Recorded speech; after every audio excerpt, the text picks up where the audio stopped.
안녕하세요. 오늘은 김밥을 만들어 봤어요. 이제 겨울이 가고 봄이 왔는데요. 봄에 나들이 갈 때 만들어 드시라고 아이디어를 내봤어요. 저는 당근을 넣었는데요. 당근은 가늘게 채 썰어 주세요. 저는 편하게 채칼을 이용했는데요. 채칼이 없으시면은 칼로 얇게 써신 다음에 채 썰어 주시면 돼요. 당근은 싫어하시면 안 넣으셔도 돼요. 하지만 달걀은 꼭 넣으셔야 돼요. 달걀 3개에다가 소금은 티스푼 4분의 1개를 넣어주세요. 그리고 잘 풀어주세요. 달걀을 풀 때는 젓가락이나 포크로 해야지 잘 풀려요. 이제는 단초물을 만들어 줄게요. 저는 김밥 쌀 때 단초물을 이용하는데요. 단초물로 싼 게 더 맛있더라고요. 설탕이랑 식초를 1대2의 비율로 넣어주세요. 그리고 소금을 조금 넣어주시고 설탕이 다 녹고 식초에서 강한 맛이 좀 날아갈 때까지만 끓여주시면 되거든요. 밥은 저는 이미 지어져 있는 밥을 사용했는데요. 새로 밥을 지으시는 경우에는요, 전기밥솥 1인분당 설탕을 밥숟가락 하나 넣어주시면 돼요. 설탕 밥숟가락 하나, 식초는 밥숟가락 2개. 이렇게 단초물이 만들어졌으면은 밥 위에다가 부어주시고요.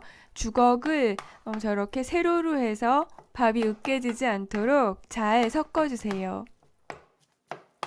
그리고 김밥에 햄이나 소세지를 넣으실 경우에는요, 기름을 두르고 볶는 대신에 저렇게 물에다가 데쳐주시는 게 좀 더 건강에 좋을 것 같아요.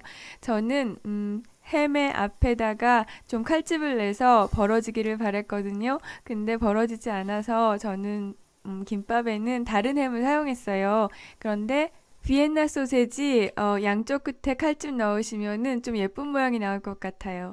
이제는 팬을 약불에 3분 정도 예열을 하신 다음에요. 기름을 두르시고 달걀물을 부어주세요. 달걀물은 2번에 걸쳐서 부을 거예요. 달걀 지단을 예쁘게 붙이시기 위해서는요. 팬에 기름을 두르신 다음에 쫙 펼치시고 남은 기름은 덜어내셔야지 돼요. 그리고 달걀물을 아주 얇게 흘려서 붙이신 다음에 뒤집어야 되는데요. 저는 그렇게 하지 않았잖아요. 그래서 저렇게 참혹한 결과가 나왔어요. 하지만 괜찮아요. 지단은 뒤집자마자 팬에서 걷어내주세요. 이번에는 2번째로 할 건데요. 아까 남아있던 기름으로 이렇게 했더니 이번에는 성공했어요. 달걀물을 골고루 펼쳐주시고요. 더 이상 흐르는 게 없을 때 뒤집어 주시면 돼요.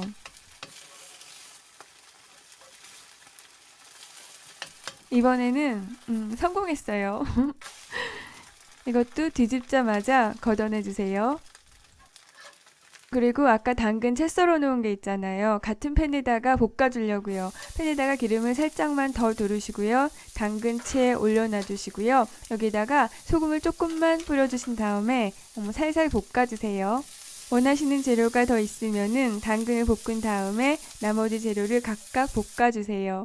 이거는 아까 붙여놓은 달걀 지단이거든요. 얘를 돌돌 말아주신 다음에요. 얇게 채 썰어주세요. 저 찢어지지 않고 동그랗게 잘 붙여진 지단은 얇게 채 썰어 주시고요. 저 옆에 있는 실패했던 지단은 저는 채를 썰었는데요. 지나고 나서 생각해 보니까 쟤네들은 그냥 좀 커다란 직사각형 모양으로 써는 게 나을 뻔했어요. 찢어진 애들을 채 써니까 김밥을 싸고 난 다음에 좀 지저분해지더라고요. 이제는 김밥을 싸볼게요. 김 위에다가 밥을 얇게 펼쳐주세요. 김밥 쌀 때는 밥은 적게 넣으면 적게 넣을수록 좋아요. 그런데 제가 재주가 없기 때문에 어떤 데는 얇고 어떤 데는 두껍고 그렇거든요. 다음번에는 랩을 씌운 다음에 밀대로 밀어봐야겠어요. 오늘은 이 위에다가 재료를 전체적으로 놓는 게 아니고요. 이 상태를 4등분을 해줄 거예요. 저는 개인적으로 김밥 꽁지가 제일 좋거든요. 그래서 전체를 꽁지로 만들려고 하는 거예요. 그런데 이렇게 하는 게 마음에 안 드시면은 평소에 하시던 대로 하셔도 돼요. 이제는 4등분이 된 밥 위에다가 상추를 얹어주세요. 저는 상추가 없어서 이자벨이라는 채소를 썼거든요. 어쨌든 끝이 꼬불꼬불한 예쁜 초록색 잎사귀를 얹어주시면 돼요. 그 다음에는 아까 채 썰어 놓았던 달걀 지단을 얹어주세요. 그리고 이번에는 당근을 얹어주세요. 사실 당근은 안 넣으셔도 돼요. 그리고 마지막으로 햄을 얹어주세요. 비엔나 소세지, 연어, 불고기 상관없어요. 고기 종류를 얹어주시고요.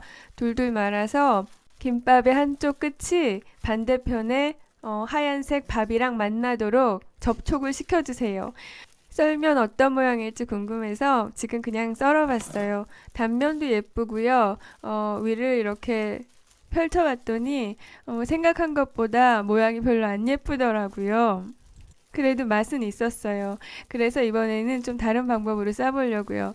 이번에도 상추를 올려주시고요. 상추 저 끝부분은 잘라주시는데요. 저거 아까운 거니까 버리지 마시고요. 그냥 드세요. 저도 계속 만들면서 주워 먹었어요.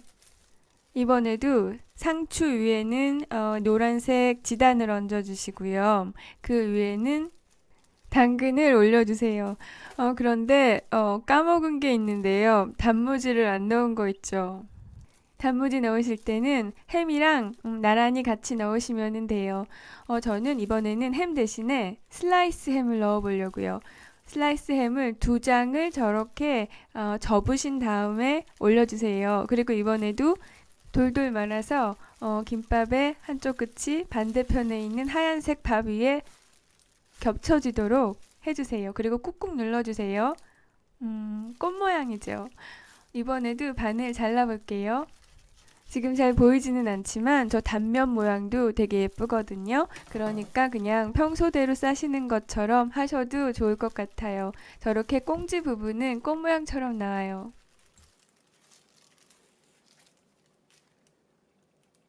마지막으로 한 번 더 보여드릴게요. 재료들을 차곡차곡 얹으신 다음에 슬라이스 햄 2장을 겹쳐서 얹으신 다음에 그대로 둘둘 말아서 밥이랑 김밥이랑 만나도록 해주시고 꾹꾹 눌러주시면 돼요. 그러면 이렇게 부케 같은 김밥이 나와요. 제가 이거를 도시락통에도 넣어봤거든요. 근데 끄떡없이 움직이지 않고 잘 버티더라고요. 이제 먹어볼게요. 단무지 없는 김밥이긴 하지만은 그래도 맛있었어요. 상추 씹을 때는 사각사각 소리도 나서 재밌었고요. 햄도 많이 들고 달걀도 많이 들어서 좋았어요. 그리고 이 상태로 반나절 정도 보관하실 수 있어요. 상추는 여전히 싱싱했고요. 오히려 햄이 좀 마르더라고요. 이번에 단무지를 안 넣어서 제가 평소대로라면은 단무지 넣고 다시 만들었을 거예요. 그런데 제가 요즘 다이어트 하잖아요. 이날도 김밥 2줄이나 먹었거든요. 탄수화물을 더 많이 먹으면 안 될 것 같아서 오늘은 좀 아쉽지만은 이 상태에서 멈췄어요. 그 점 이해해 주시고요. 단무지 넣은 걸로 생각해 주세요. 네, 오늘도 봐주셔서 감사합니다. 안녕히 계세요.